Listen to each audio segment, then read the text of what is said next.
I didn't see it. He just said he tried to, swipe at the ball when he was guarding Kobe, and his thumb got caught, and he just swelled up on him. So, obviously we taking him to get observations, make sure it's okay, it's not broken or anything like that. But he'll probably be out a few more days. So it happened yesterday. It happened yesterday. Got it. You just said yesterday he might be the sixth man of the year, and now he's already. Yeah, I know. Maybe I jinxed him. I don't know. I'm not going to talk say anything else good about Nick Young for the rest of the year. Maybe that'll, keep him healthy for us. B, do you remember the play when it happened yesterday? I don't. I just remember him and Kobe going at it, and which was great, the competition. But I don't remember when he did it. He said he just tried to swipe at the ball, and my answer to him was, "That's if you would have moved your feet, you wouldn't have hurt your hand." As simple as that. Old school record Yeah, rule. exactly. And he just started laughing. But hopefully, like I said, it's something that's not long term. Hopefully, he'll be back really soon and can get back on the floor. Day 4 of training camp, are you seeing what you want to see day 4 out of these guys? Yeah, I am. I mean, again, attention to details on the defensive end. Guys are just getting better and better each day. I think they're getting a lot more comfortable with what we're doing on that end of the floor, as well as the offensive end. So, it's a process. It's going to take some time. It's only the 4th day. Hopefully in the next couple of weeks it'll be even better and better. But right now it's just every day we want to get better.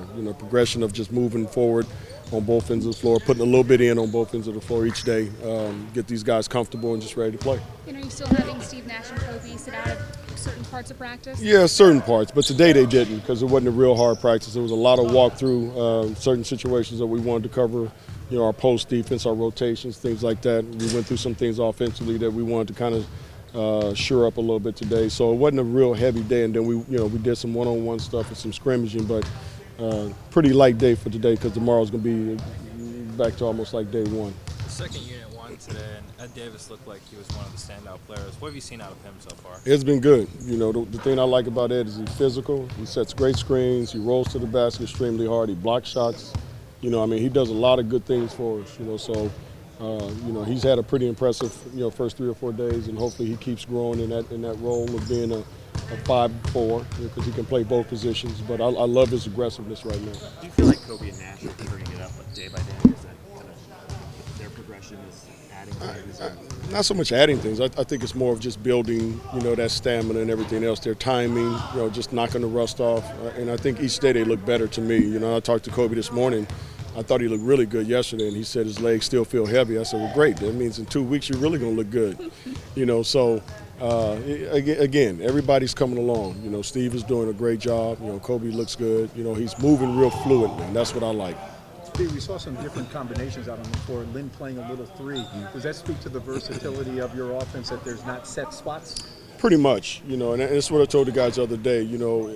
These spots are interchangeables, and if you guys can learn all the spots, then obviously that means you probably get more playing time. So Jeremy's played 1, 2, he's played some of the 3s. Kobe's played the same thing, and Nick is trying to learn, and Wesley is going from 3 to 2. So again, the more these guys can be versatile, the better we will be as a basketball team. What can Clarkson take away from this matchup with Kobe and scrimmages?